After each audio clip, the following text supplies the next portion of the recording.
हमारे YouTube channel रुतबी gold में स्वागत है। तो आप लोग कैसे हो, आशा करती हूँ बहुत ही अच्छे होंगे। तो आज मैं आप सबके लिए लेकर आई हूँ बहुत ही प्यारा सुहाग गीत, बहुत ही सुंदर गीत है। लास्ट तक जरूर देखिएगा। अगर अच्छा लगे तो हमारे चैनल को ज़्यादा से ज़्यादा सपोर्ट करें, लाइक करें, शेयर करें, आगे बढ़ाएं। तो बहुत ही सुंदर गीत है, लास्ट तक जरूर सुनिएगा।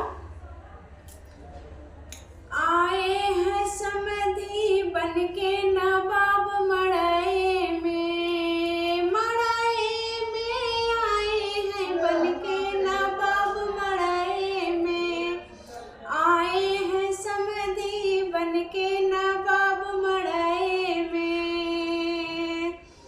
सड़िया ले आए समधी लहंगा ले आए, सड़िया ले आए समधी लहंगा ले आए मड़ाए में, मड़ाए में आए हैं बन के नवाब मड़ाए में।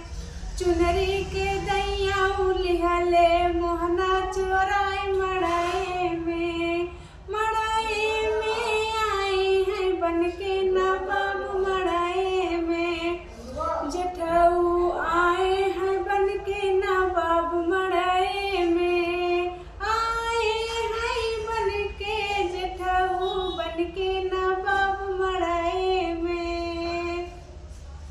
हरवा ले आए जेठऊ झुमका ले आए, हरवा ले आए जेठऊ झुमका ले आए मड़ाए में।